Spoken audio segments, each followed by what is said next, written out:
Speech to West Point Cadets, May the 12th, 1962, by Douglas MacArthur.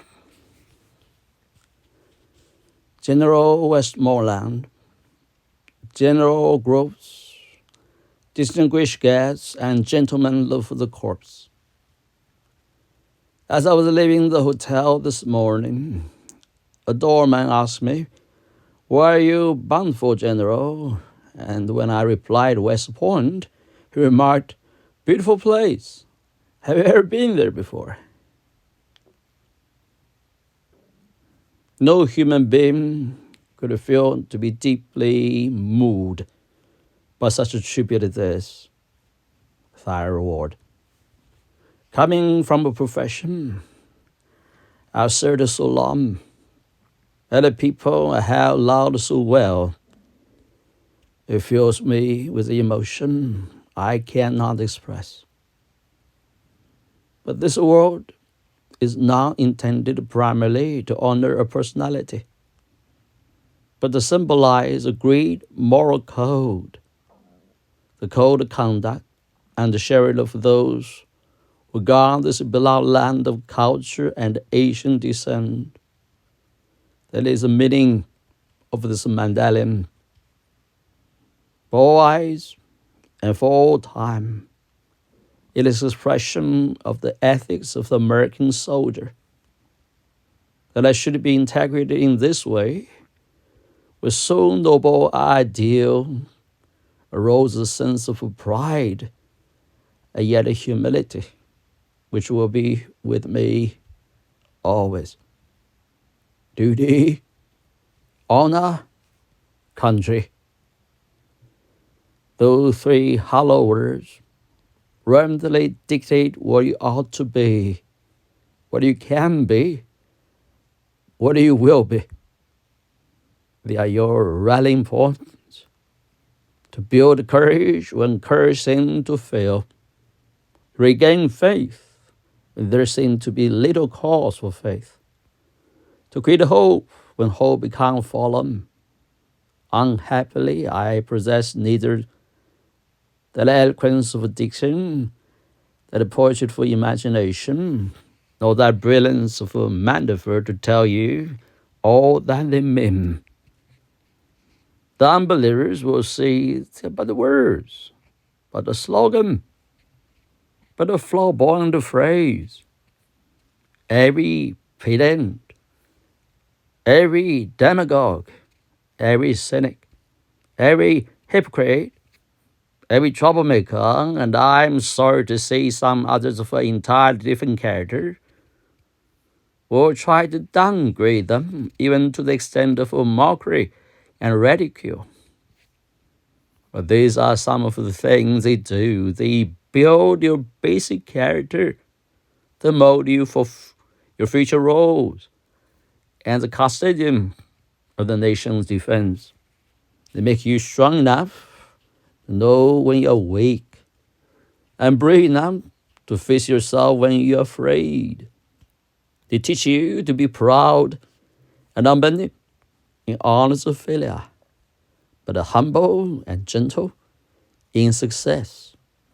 Not to substitute words for action, not to seek the path of comfort, but to face the stress and spur of difficulty, to learn to stand up in the storm, but to have compassion on those who fail, who fall, to master yourself before you seek to master others, to have a heart that is clean, a goal that is high, to learn to laugh yet never forget how to weep, to reach into the future yet never neglect the past, to be serious yet never to take yourself too seriously, to be modest so that you remember the simplicity of true greatness, the open mind of a true wisdom, the meekness of a true strength.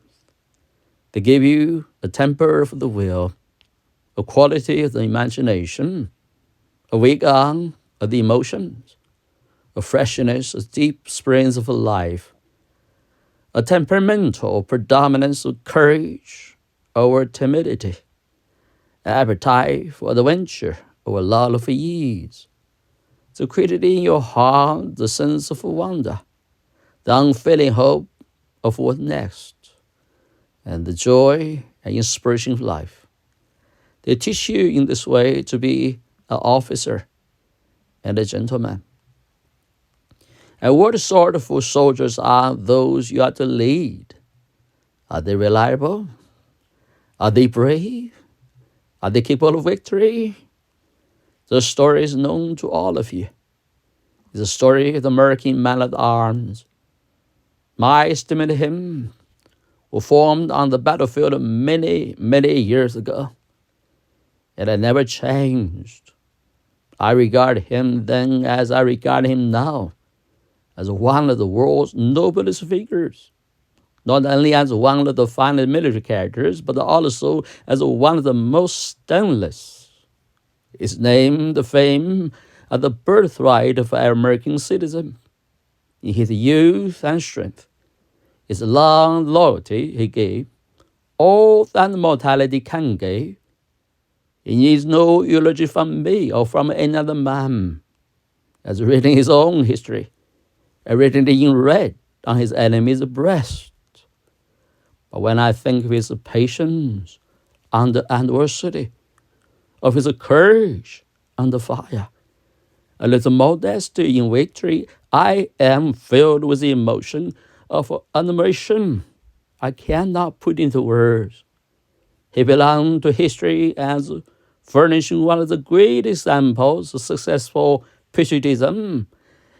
He belonged to posterity as an instructor for future generations in the principles of liberty and freedom. He belonged to the present to us by his virtues and by his achievements. In 20 campaigns, on 100 battlefields, around the southern campfire, I have witnessed an enduring fortitude, that patriotic self-abnegation, and that invincible determination which carved his stature in the hearts of his people. From one end of the world to the other, he has drained deep with the chalice of courage.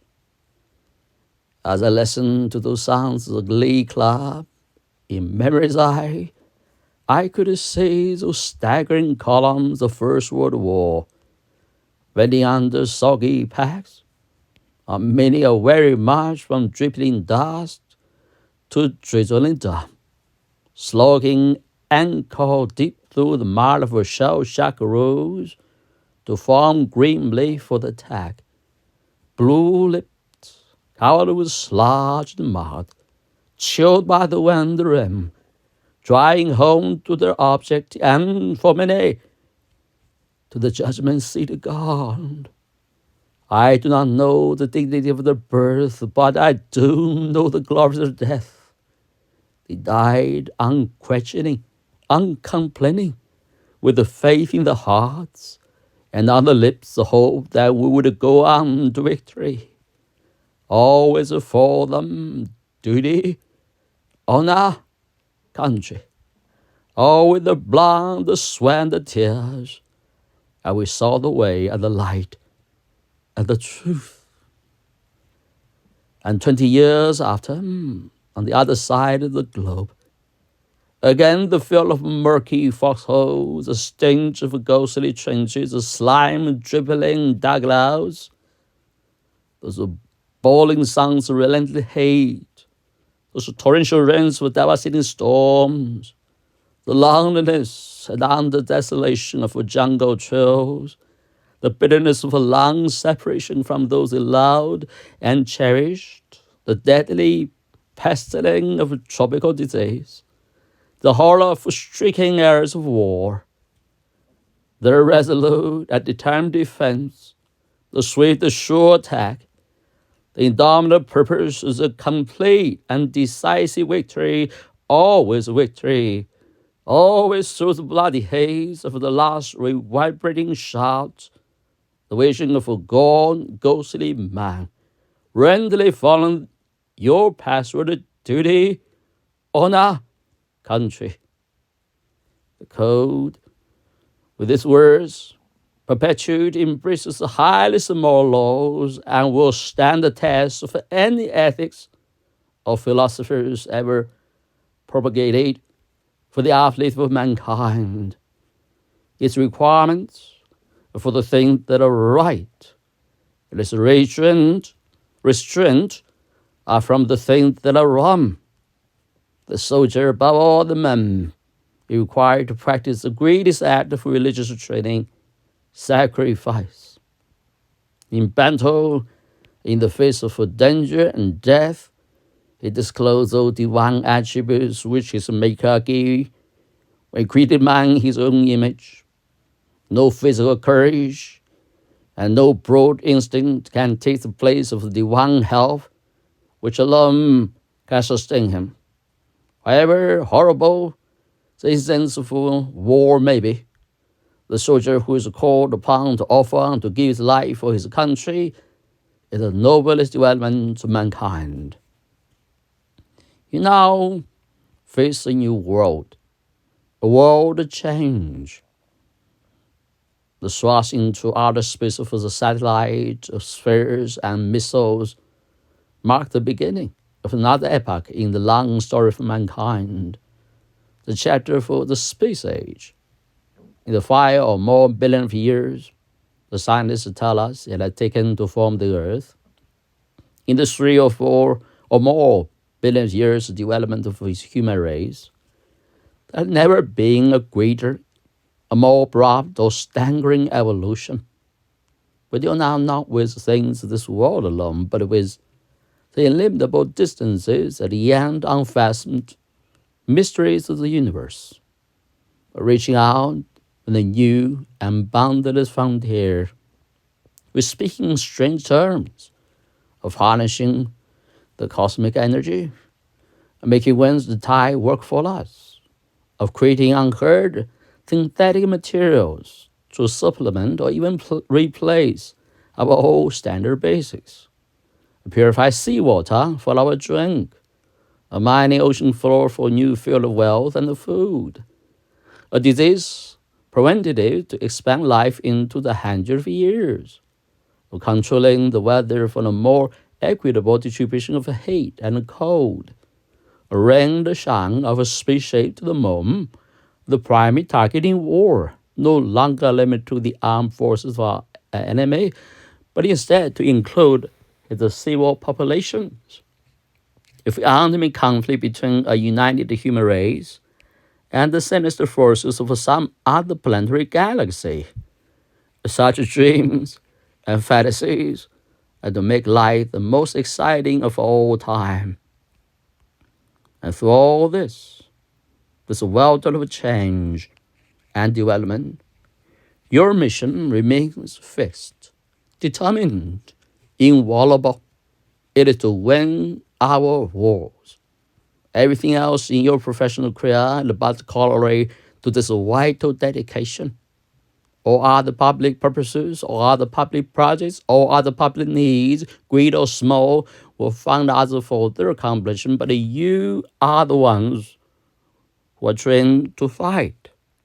Yours is the profession for arms, the will to win, the sure knowledge that in wars there is no substitute for victory, that if you lose, the nation will be destroyed, that the very obsession of your public service must be duty, honor, country.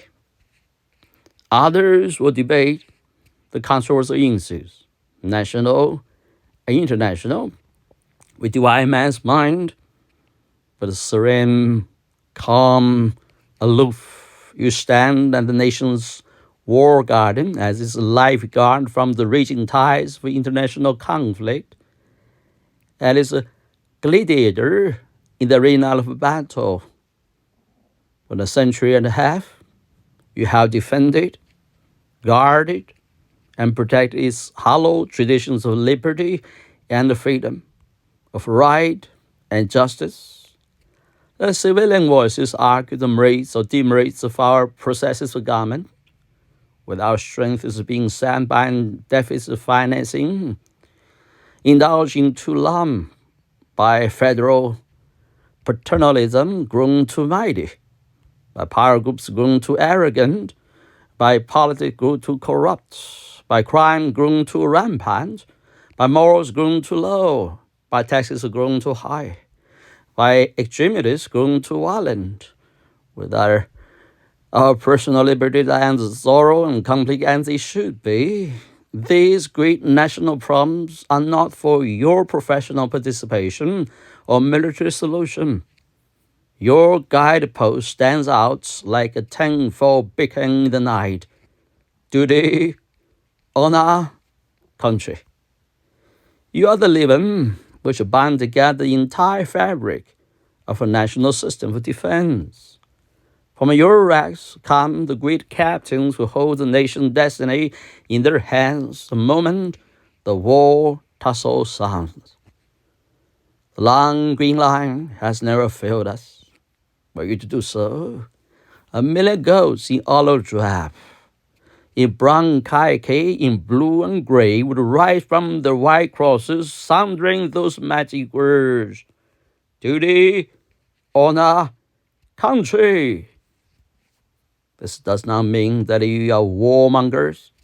On the contrary, the soldier above all other people prays for peace. For he must suffer, bear the deepest wounds that scars war.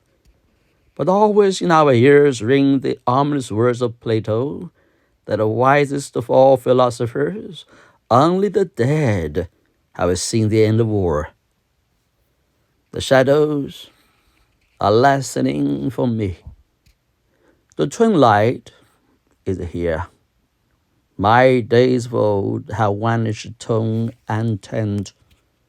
They have gone glimmering through the dreams of things that were. The memory is one of a wondrous beauty, watered by tears, and crossed and carried by the smile of yesterday. I listen vainly for the reaching melody of fend buggles, blowing reverie of far drums beating the long roll. In my dreams I hear again the crash of guns, the rental of musketry, the strange, mournful mutter of the battlefield. But in the evening of my memory, always I come back to West Point. Always there echoes, airy echoes, duty, honor, country. Today marks my final roll call with you. But I want you to know that when I cross the river, my last conscious thoughts will be of the corpse and the corpse and the corpse. I bid you farewell.